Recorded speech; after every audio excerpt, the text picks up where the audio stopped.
இங்க பாருமா, நீ மௌனமா இருந்தா எங்களுக்கு வேற யாருமே அப்படி சொல்லல. நீ மௌனமா இருந்துட்டேன்னா எங்களுக்கு ரட்சிப்பு வேறு இடத்துல. அவ என்ன அந்த நம்பிக்கையை விடல பாருங்க. உண்மையிலே மொர்தெக்காய்க்காக யூத குலத்துக்காக பேசுறதுக்கு அந்த இடத்துல எஸ்தரை தவிர வேற யாருமே கிடையாது. சில சிச்சுவேஷன்ல நமக்காக ஏதோ ஒண்ணு செய்யறதுக்கு அந்த ஒரு பர்சன் மட்டும்தான் இருப்பாங்க, அந்த ஒரு நபர் மட்டும்தான் இருப்பாங்க. அவங்களும் சில நேரத்துல நோ சொல்லிட்டாங்கன்னு வரீங்களா, அந்த இடத்துல நம்ம இன்னும் சத்தமா தான் அழுவோம். ஆனா என்ன நம்பிக்கை இவர், நீ மௌனமா இருந்தேன்னா யூதருக்கு சகாயமும் ரட்சிப்பும் வேற இடத்துல இருந்து வரும். இவர் ஆண்டவர் செய்யணும்னு நினைச்ச காரியம் சில நேரத்துல சில நபரை கொண்டு செய்ய வைப்பார். அந்த நபர் நோன்னு சொன்னாலும் அந்த காரியம் தடைபடாது.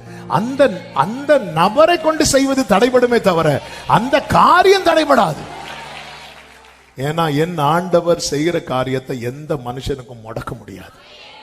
ஐயோ, எஸ்தர் நோ சொல்லிட்டாங்களா, போச்சு. இருந்த அந்த ஒரு நம்பிக்கையும் எத்தனை இடத்துல நம்ம இங்கேதான் ரெட்டுடுத்தோம்.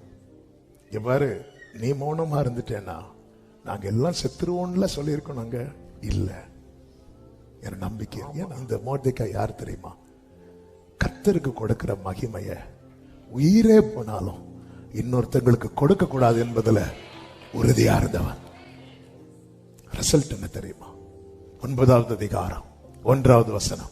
ராஜாவின் வார்த்தையின்படியும் கட்டளையின்படியும் செய்யப்படுகிறது.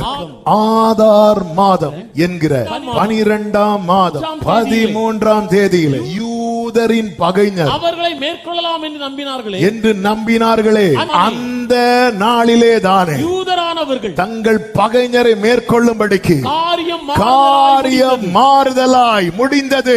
இந்த பகல் வேளையில் என கேட்கிற அன்பு சகோதரா சகோதரி, உன் காத்திருப்பின் காலம் போராட்டத்தின் காலமாய் இருக்கலாம். ஆனால் முடிவு மரணத்தில் அல்ல, மாறுதலாய் முடியும். நம்புறவங்க நல்ல கரங்களை தட்டி ஆமென் சொல்லுங்க பார்க்கலாம்.